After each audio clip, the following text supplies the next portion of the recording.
हाँ तो दोस्तों, अंबुजा सीमेंट के क्वार्टर 3 के नंबर्स आ चुके हैं, तो उसी के बारे में हम इस वीडियो में बात करेंगे और जानेंगे कि आपको अंबुजा सीमेंट के अंदर इन्वेस्ट करना चाहिए या नहीं। चलिए शुरू करते हैं।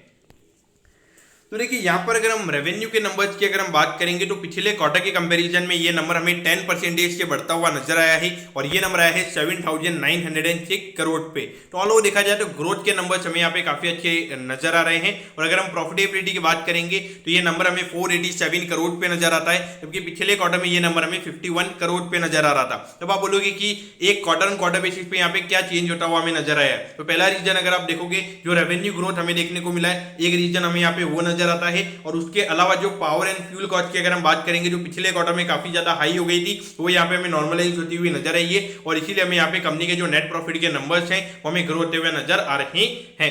लेकिन अगर मैं ईयर ऑन ईयर बेसिस की अगर मैं बात करूंगा तो यहाँ पे 3% से हमें रेवेन्यू ग्रोथ देखने को मिला है। तो जो कहीं ना कहीं अगर आप देखोगे तो इतने अच्छे हमें ग्रोथ के नंबर्स यहाँ पे नजर नहीं आते हैं, क्योंकि अगर आप देखोगे जहां तक मुझे ध्यान है अराउंड 10 से 12% से जो सीमेंट के प्राइसेज है वो हमें यहाँ पे ईयर ऑन ईयर बेसिस पे बढ़ते हुए नजर आए हैं। तो वहां पर अगर आप देखोगे, अगर नॉमिनल टर्म्स में अगर हमें रेवेन्यू ग्रोथ अगर 3% के अगर हमें देखने को मिल रहा है, तो कहीं ना कहीं यहाँ पे ग्रोथ के नंबर्स हमें यहाँ पे इतने अच्छे नजर नहीं आते हैं। लेकिन अगर हम प्रॉफिटेबिलिटी की बात करेंगे तो पिछले साल के मुकाबले यहाँ पे मार्जिन थोड़े इंप्रूव होते हुए हमें नजर आए हैं। लगभग 13% से नेट प्रॉफिट का नंबर हमें यहाँ पे बढ़ता हुआ नजर आया है और ये नंबर आया है 487 करोड़ पे। तो कहीं ना कहीं अगर आप देखोगे, अभी जितनी सीमेंट कंपनीज के नंबर आए हैं तो उनके कंपैरिजन में अगर आप देखोगे तो कहीं ना कहीं हमें यहाँ पे नंबर्स ये अच्छे नजर आते हैं। लेकिन ईयर ऑन ईयर बेसिस पे अगर हम रेवेन्यू ग्रोथ की अगर हम बात करेंगे, ये लगभग अगर 10 से 12% के ग्रोथ के नंबर्स अगर हमें देखने को मिलती तो वहां पे डेफिनेटली 500 करोड़ से ज्यादा का नेट प्रॉफिट का नंबर हमें यहाँ पे ये कंपनी का नजर आता। तो देखिए, अंबुजा सीमेंट की अगर हम बात करेंगे तो देखिए 5 साल में यहाँ पे कोई रिटर्न नहीं है। अभी अडानी गौतम अडानी जी ने जब इसको एक्वायर किया था तो लगभग अगर आप देखोगे 600 के लगभग का यहाँ पे ऑल टाइम हाई बनाया था और वहां से अगर आप देखोगे अराउंड 30-40% का करेक्शन ऑलरेडी यहाँ पे हो चुका है। यहाँ पर आपको क्या करना चाहिए, तो देखिए एज द होल अगर आप देखोगे कंपनी मुझे यहाँ पे ये काफी अच्छी नजर आती है। और इंडिया में अगर डेफिनेटली अगर आप देखोगे तो सीमेंट एक तरीके से बोला जाता है कि साइक्लिकल इंडस्ट्री है, लेकिन यहाँ पर एक तरीके से इतना साइक्लिकलिटी हमने नहीं देखा है। यहाँ पे एक तरीके से कंसिस्टेंट ग्रोथ हमें यहाँ पे देखने को मिलती है।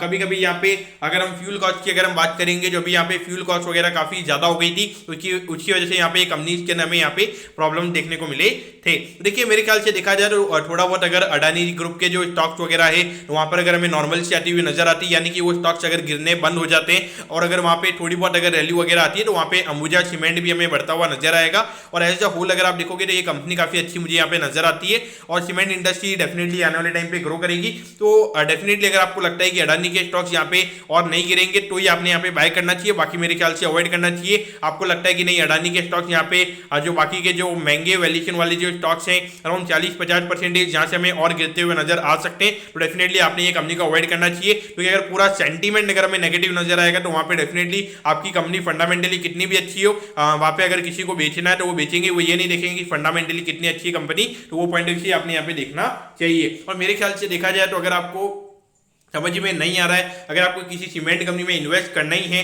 तो मेरे ख्याल से अल्ट्राटेक वगैरह अगर आप देखोगे और उसके अलावा थोड़ी बहुत जो मिड कैप सीमेंट की कंपनीज है तो वो काफी अच्छी वहां पे नजर आ रही है। अगर आपको अडानी से रिलेटेड अगर स्टॉक नहीं लेने तो मेरे ख्याल से वहां पर आपका व्यू रहना चाहिए। क्योंकि अल्ट्राटेक की अगर आप बात करोगे हर 4-5 साल में वो अपनी कैपेसिटी को डबल करते हैं और हाईएस्ट मार्केट शेयर भी हमें उनका नजर आता है। तो कहीं ना कहीं देखा जाए तो क्योंकि अगर आपका कैपेसिटी अगर काफी ज्यादा है तो इसका मतलब ये कि आप सबसे कम दाम पे सीमेंट को प्रोड्यूस करते हो, तो वो चीज भी आपको वहां पे माननी चाहिए। तो उस पॉइंट ऑफ व्यू आपने यहाँ पे देखना चाहिए। बाकी मेरा व्यू ये रहेगा कि मैं टोटली अडानी के स्टॉक से दूरी रहता हूं और अंबुजा सीमेंट से भी मैं यहाँ पे दूरी रहूंगा। ये मेरा पॉइंट ऑफ व्यू यहाँ पे रहेगा। तो दोस्तों मैं होप करता हूं कि अंबुजा सीमेंट के जो क्वार्टर 3 के नंबर्स हैं वो आपको अच्छे समझ में आ गए होंगे। अगर आपकी कोई भी क्वेरीज है आप कमेंट कीजिए, मैं जरूर आपके कमेंट पर रिप्लाई करूंगा। ओके दोस्तों, thank you, have a nice day.